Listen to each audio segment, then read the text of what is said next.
The Bliss Business Podcast, the show about empathy, connection, and consciousness in business. Today's episode is brought to you by Zero Company, your paid search, social media, and programmatic ad experts.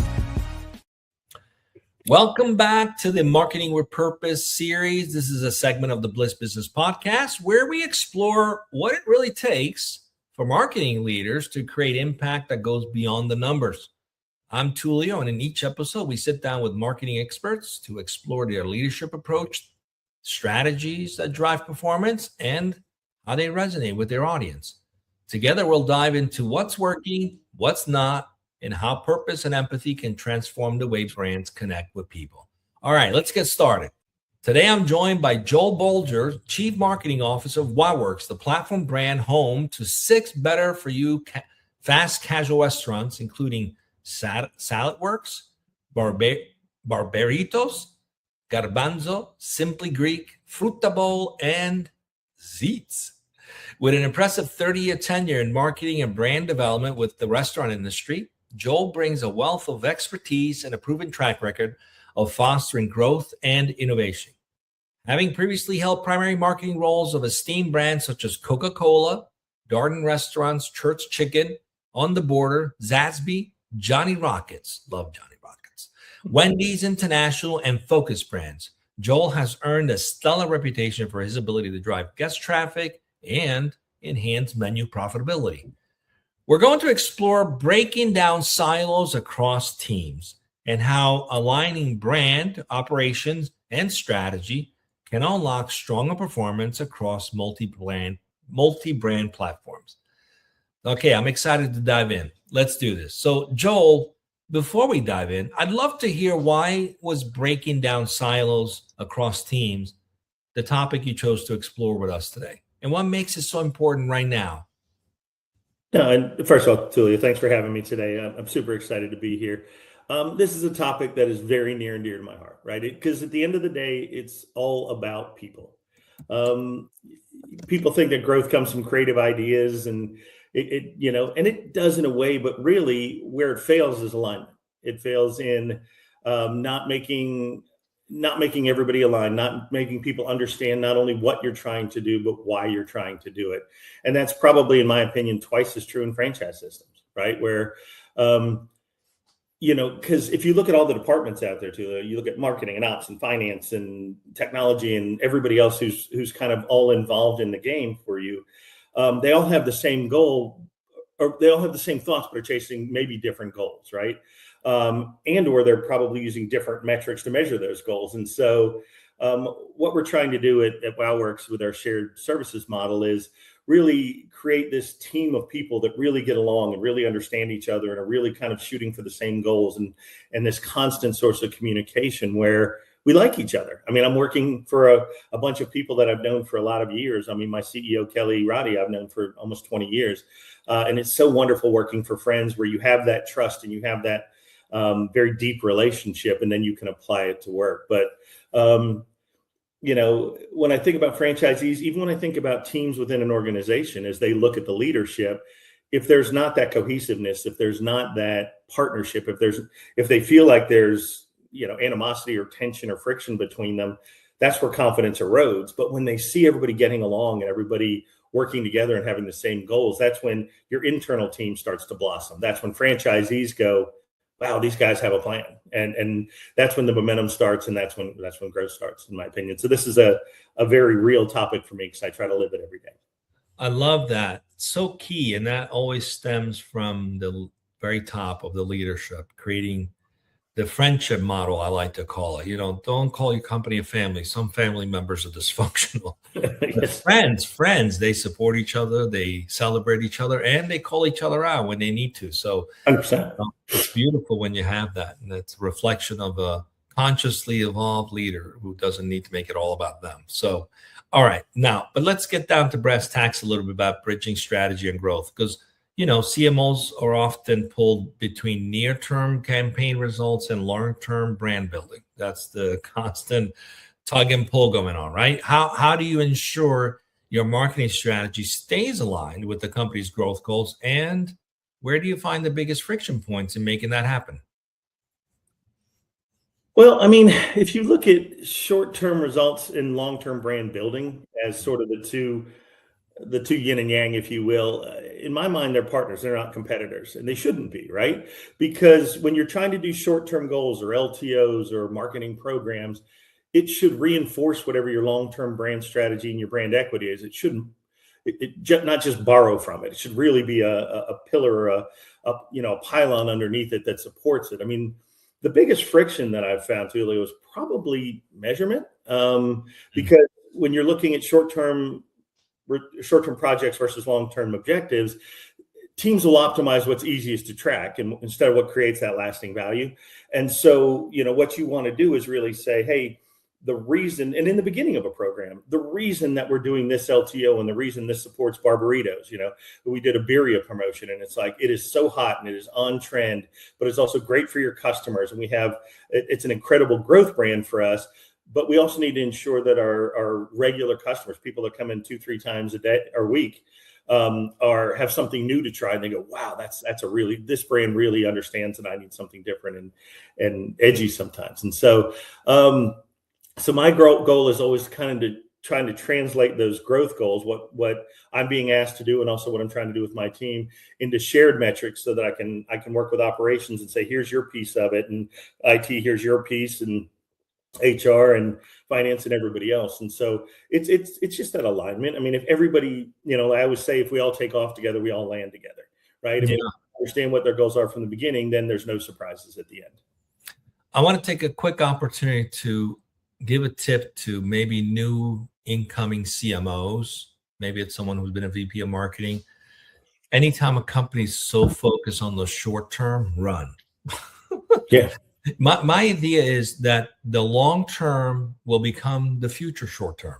So always focus on the long term, because 2 quarters from now will be the most immediate, the long term, that quarter. But if you don't get the time to plan for it, you're always going to be behind. And that's a recipe for failure. And as a new CMO, that's a recipe for not. Great advice. Because people typically plan 2 to 5 years, and 2 years comes up very fast. Exactly. My question is always like, do you plan to be in business 2 years from now? Yeah. Okay. Yeah. Well, let's plan that far ahead, because, that quarter's coming. So, whereas if we just plan this quarter, we're always falling behind. All right. So let's talk about some go-to-market challenges and execution across teams. But before we do that, I want to talk a little bit more about purpose and leading with purpose under pressure, because this happens a lot, especially in high stakes situations. Sure. Like a brand crisis could happen, right? Or a market downturn happens. How do you maintain a sense of purpose and empathy while making quick strategic decisions? Because that's sometimes hard to do. And I'm sure that those leaders listening, especially newer CMOs, like, please give me the goods on how to manage that.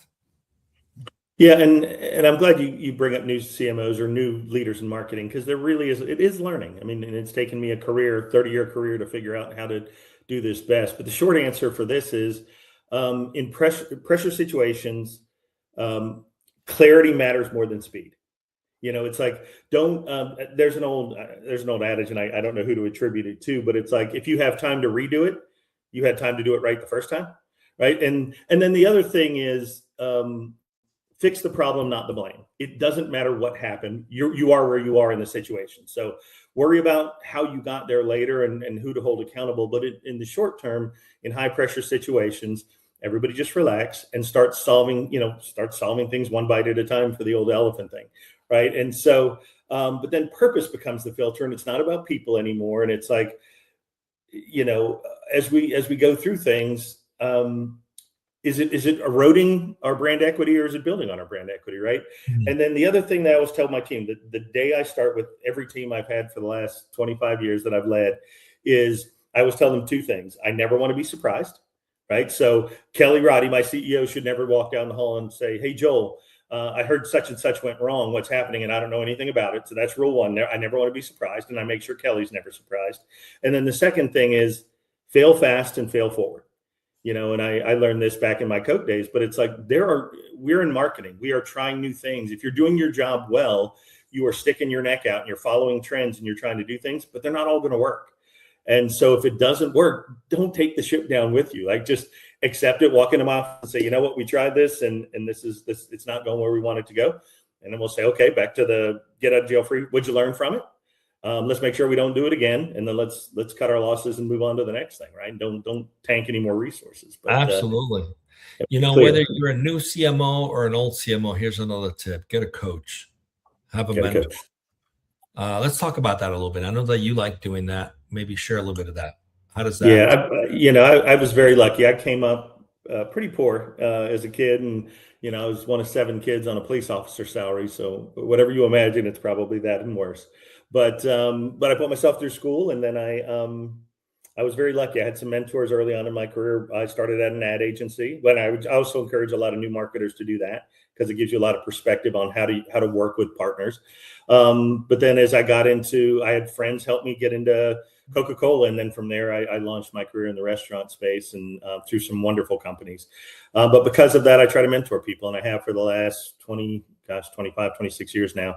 And it's interesting, Tullio, because the folks I started mentoring in 2000, a lot of them are CMOs or executive vice presidents of one of the large, I won't name, but one of the large pizza companies out there. And it's just so fascinating to see them grow and see, because for me, it's not just about helping people. It's certainly about that, but it's also about, I want to know, 10 or 20 years from now, I'm not going to be in the game anymore. I'm going to be retired, hopefully, and playing golf somewhere, but I want to know that I'm leaving marketing as an industry in better hands than I found it, right? And that these folks are going to continue on, and they're going to do great things, and they're going to be like me, where they care about their teams first. And if you have great teams that believe in their leadership, you can move mountains, right? But that's what we need to have. It can't be the 1980s or 1990s version of ego marketing. That doesn't work anymore. Just simply doesn't. And so, like one of my Sergio Perez, I'll name him only because he's one of my favorite people in the world, but he started with me as an intern when I was at Church's Chicken. He was a college intern, and he just got named to CMO of Latitude Food Group in Florida, which is and Pizza and Tijuana Flats and stuff. And I'm just so proud of some of these folks. So get a leader now, and then when it's your turn, be a leader to other people. So, Key, I actually just reconnected with an old boss who gave me my first executive role 29 years ago. And there were a few of us that worked with him, loved working with him. That company has since grown to be a $4 billion plus company, but a few of us have had multi-billion-dollar exits. And I was like, you should be really proud of yourself. Your legacy is not just this company you've built. It's also the people that have had great success. 100%. And one key thing in common is they all had mentors and coaches. So invest in that, folks. It's so important. Okay, let's move on to another question. And I want to preface this because here's another tip for CMOs, especially new incoming CMOs. If job posting is all about execution, run. Your job's not to be doing SEO or social media posts. It's really aligning around the go-to-market strategy and tactics that drive revenue. So let's ask this question, because this is something a lot of people trip up over, right? Especially newer CMOs. When you're launching a new product or entering a new market, for example, what's been the most effective way to align sales, product, and customer success teams?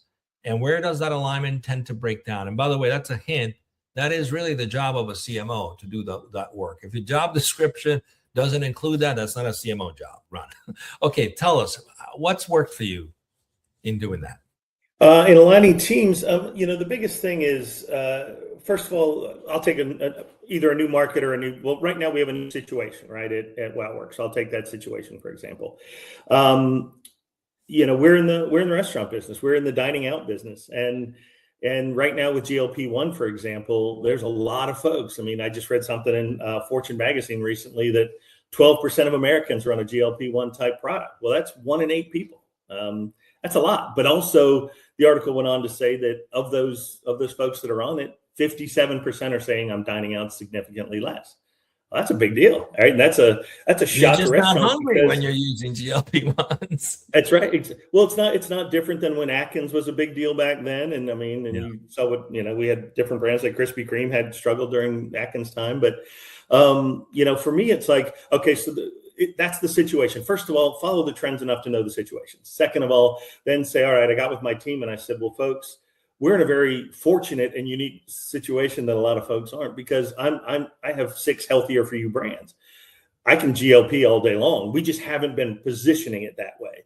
And so we worked with it. And if you look at our, from any of our brands, Barbaritos or Salad Works or any of those guys, go into our nutritional page. And it's one of the most forward-thinking nutritional pages I've ever seen in restaurants. But one of the things you can do down the right is you can go down and you can filter by whatever you're doing, right? Or for example, Tullio, if you have 2 children and one is lactose intolerant and one has to avoid gluten, right? You can put those filters in and then go by restaurant. It'll tell you everything in our restaurant that they can eat, which is wonderful. And I have friends that their children have just those things. And they're like, oh my gosh, we just avoid restaurants because it's just hard, right? We just don't want to do the wrong things and we don't know what to look for. And and I showed them this nutritional page and they were like, wow, like that's amazing. Everybody should do that. Well, then we worked with the person that helps us with the nutritional page. And then we added a GLP-1 filter. So now at the front of our websites, it says GLP, these things are GLP friendly, and it'll walk you all the way through and say, so if that's what you're into, that's fine. But now it's, because at the end of the day, and this is true of all marketers out there, we're not selling products, we're solving problems, right? Or solving needs for the guest. And that you've got to get your head in that mindset and stop thinking I'm just selling the next widget or the next entree or whatever. It's if Tullio, if you're GLP-1 and you want to go out and you want to have a salad, but you don't know where to go, if I come to you and say, I sell what you're looking for and I understand what your needs are, I become your friend for life, because then my brand isn't disrupting your life. You're already in this spin of what you're looking for. And I just insert myself in a way that's very meaningful. Yeah. It's meeting people where they are. That's really what being empathetic and how you market yourself is about. Tell us a little bit more like, maybe share a time when a customer's feedback or a number of customer feedback or behavioral data like completely shifted your campaign direction. I think you just mentioned some of it here with GLP-1. And what did that teach you about balancing intuition and analytics?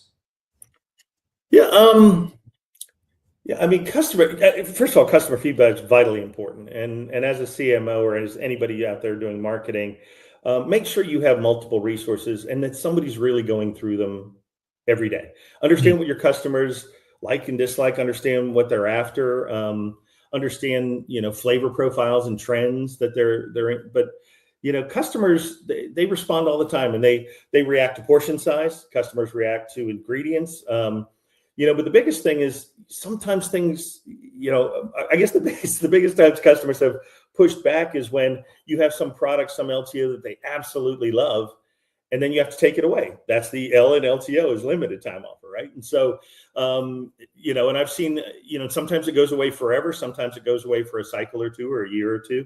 I've seen some folks out there do it well, but we borrowed a page from some others. And, I had, at a previous company, we had to eliminate like a chicken salad product and something else. And one was egg salad. And you would have sworn I stole Christmas. I mean, the way people reacted to it, they were so upset. But it was regions or areas, like the egg salad did really well in Florida and the chicken salad did really well, like kind of across the panhandle. And so we were like, all right, well, we're not going to put it back. Like we weren't selling enough to justify the real estate on the menu, but at the same time, I'll give you the recipe and I'm going to show you how to use the product. I'll show you how we made it. And you can come in and buy the chicken and do the things at home, and I'll show you exactly how to make it. Because I love that. At the end of the day, I want you to be happy. Yeah, I want you to be happy. I'm just not going to make it for you anymore.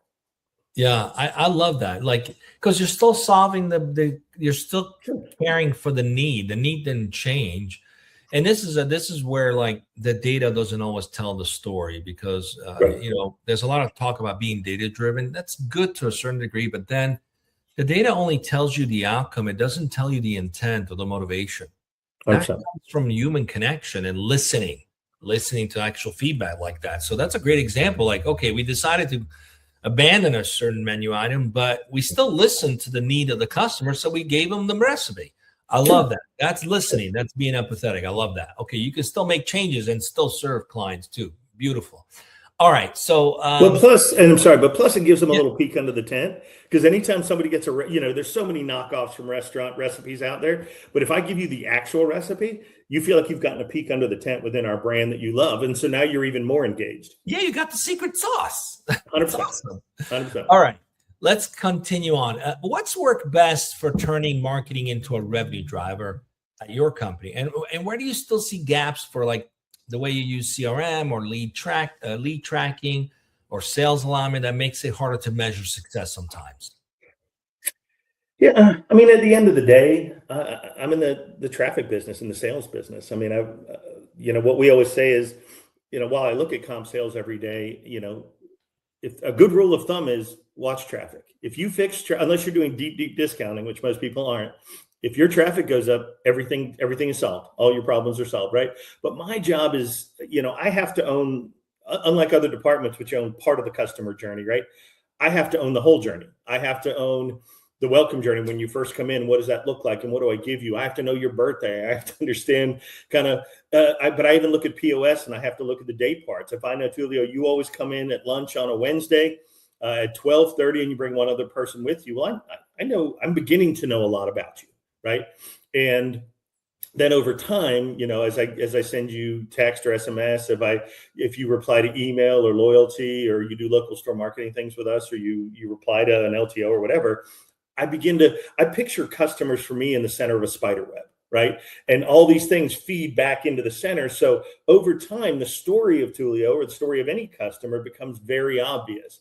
And so then what I can do then is take that knowledge, and the more you know about somebody, the less creepy you can message to them, right? Because I know I'll never send you a dinner message at 9:00 at night. That's not your gig. Or because based on your performance, you've always come to lunch at 12:30. But if I do have to send you a dinner message, I better incent you in a way that is so meaningful to you that you're going to change your behavior, right?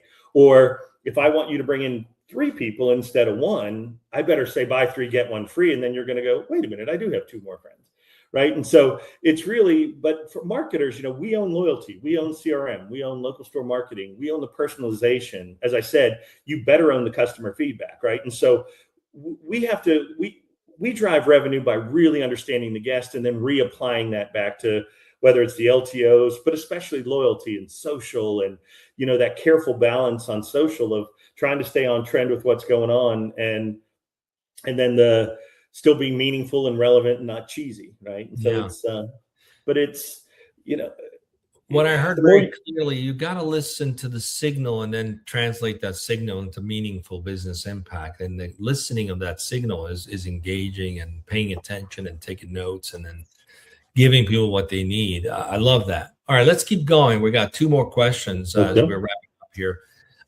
What's your approach to developing marketing talent so that they not only hit performance goals, but stay engaged and inspired? And where do you see leaders struggle most in retaining the top talent these days?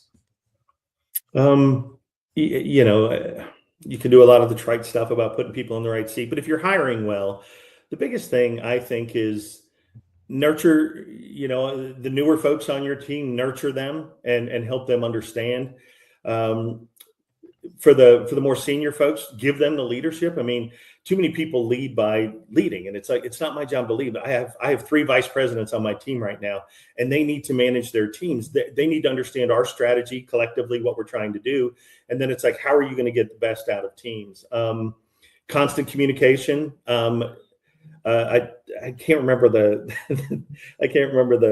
process or the program years ago, but one of the things that came out of it used to be how people take information and when you start a conversation.